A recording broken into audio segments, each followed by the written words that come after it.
This is the reason that this conversation is so important to have, is because you live in a world that is so dependent upon action. People factioning off, joining groups, trying to gain more power, and just beating each other up all day, every day, and no one feeling very good in the process of that. Surely, like the little kid who got beat up until you grew up, as a mass consciousness in this physical world, can't you feel yourself coming to an awareness that there's got to be some better way than just having the loudest voice saying the most negative thing focused against the other? Isn't it occurring to you in very real experiential terms that there is another way of going about living happily ever after other than trying to push against what you do not want? I would think it's my belief system, and This is why, as we've come into your experience, we're approaching it from the only way that you can really hear it. We say to you, we're not talking about somebody beating you up. We say you create your own reality, and you question that because it didn't. Yeah, but like why would I step into that? And then we say, because you're offering a vibration that law of attraction is responding to. And then we say, and you can control that vibration. You were never able to control that mean man. You could not control that mean man. So if you had to depend on action, or maybe a mother who would defend you, or maybe a system of government that would say, this mean man cannot do these mean things to you. My mother wouldn't defend me.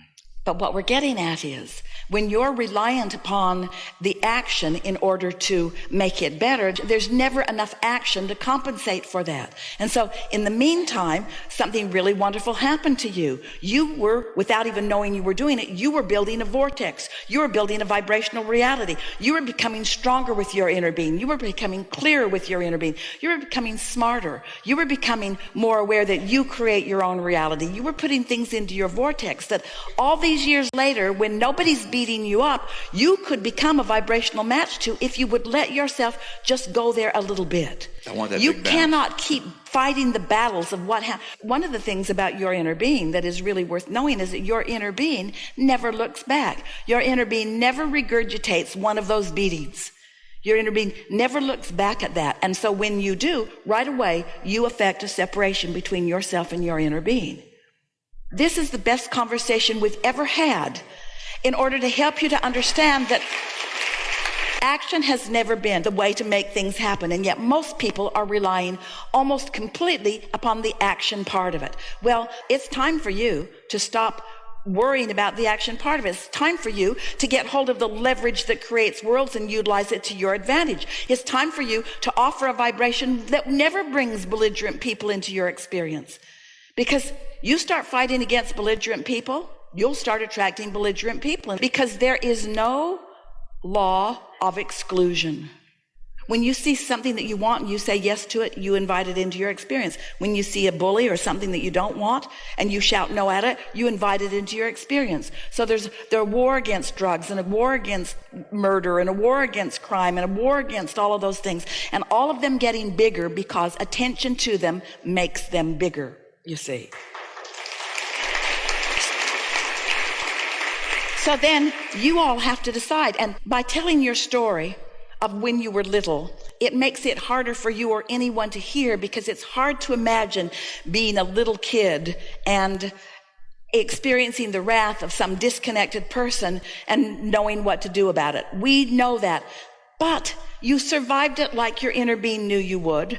You put all kinds of things in your vortex like your inner being knew you would. You are so much more than you could ever been without that experience. There is now something for you to come into vibrational alignment with. In other words, you're really going to like these lions when you get them.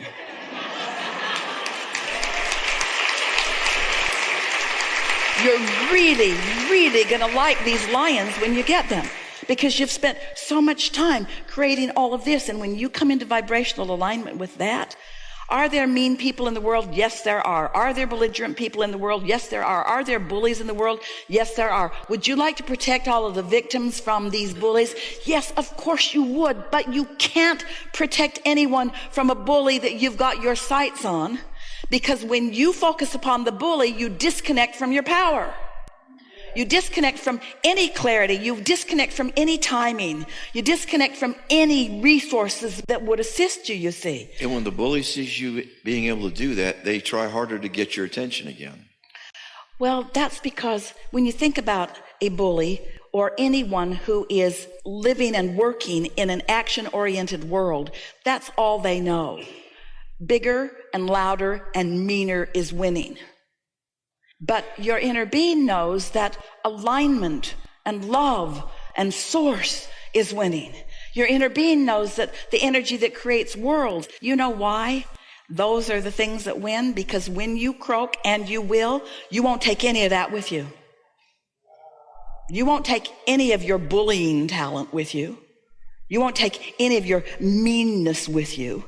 When you reemerge back into non-physical, you leave behind all of that, and you become part of that energy stream that continues to create worlds, you see. You see, much more than the beating, it was the awful way you felt. And the awful way you felt was because you were convinced that you weren't worthy when your inner being knows that you are. If your inner being wasn't so in love with you and knowing your worthiness, then those moments of not knowing it wouldn't have hurt you so much. If your inner being had agreed with your stepdad and had said, yeah, beat him up, he needs it, then there would have been no separation between you, and you wouldn't have felt terrible. The tears are still falling down your face because your inner being adores you so much, and when you don't, you affect that crevasse. And that mean man is not around anymore doing that to you. And so your question is really a valid and important question. You say, why am I doing this to myself? Why would I be born into this? And why can't I let go of those beliefs? And we say, because you're still like so many people believing in the action instead of the energy. You're believing in the word instead of the alignment. You're believing in the word instead of the emotion. You can accomplish the emotion of love, but not while you remember that bad man. You find love often, but not when you're remembering getting beat up. So you've got to use your discipline to guide your thoughts toward what allow you love, instead of continuing to blame him for what you're doing to yourself now.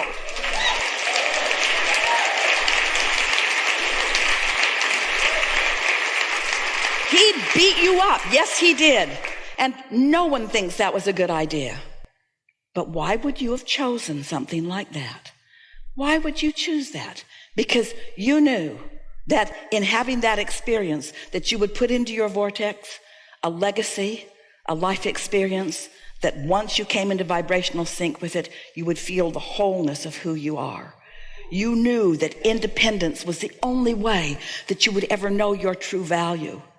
And we promise you, you are so much more because of that mean man than you would have been if someone had just coddled you and taken care of you and given you everything. Because in that experience that you want to call wrong or unwanted, or why would I choose it, you've created a vortex that when you come into alignment with it is going to give you such rapturous feelings of alignment and well-being that they are indescribable in terms of any words. And we know you've experienced those on many occasions. We know that you know what we're talking about.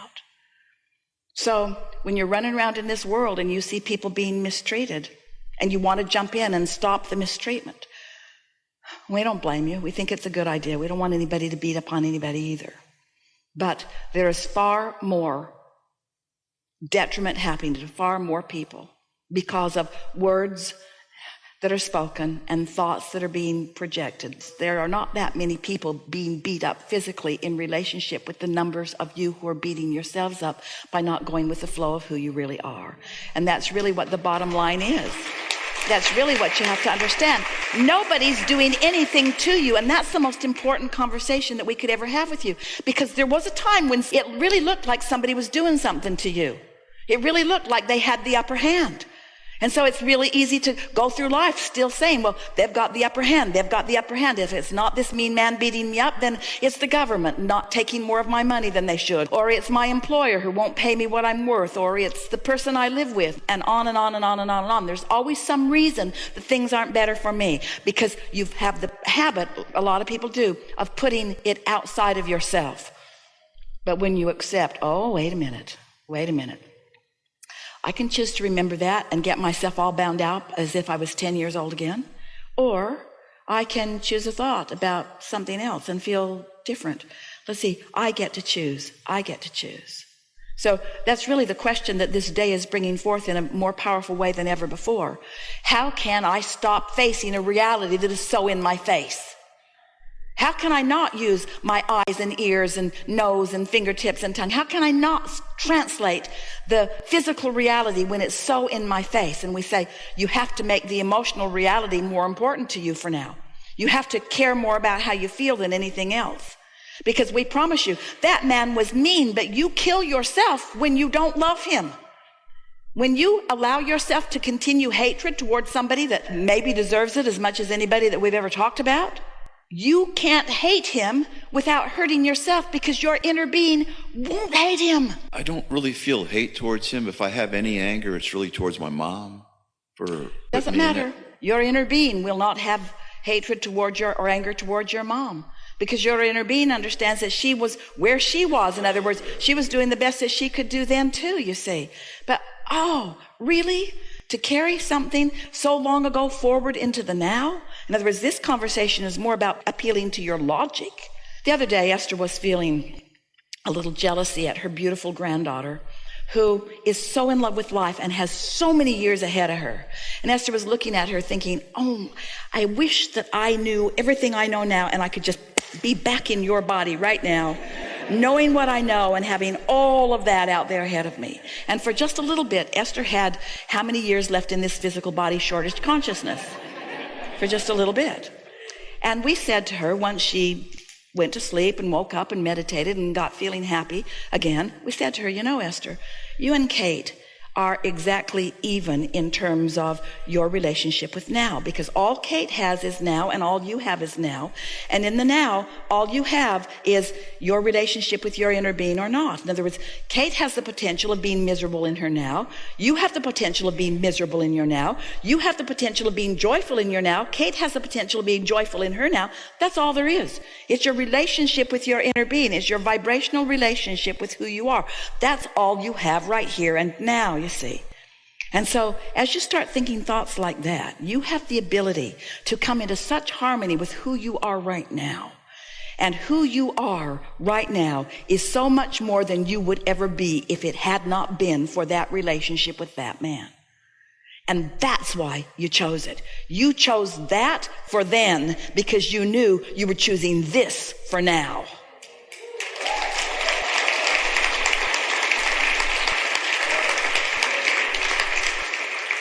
Talk about poop to value. You know who you are. You knew that words don't teach, that only life experience teaches. And sometimes you have to be without alignment pretty hard for pretty long before you start asking for and demanding for yourself alignment.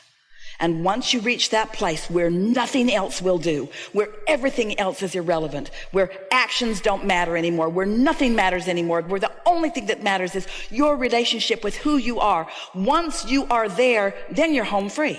Because once you care about that, then you can accomplish it, and then you just start living happily ever after. Now. Really good time for a segment of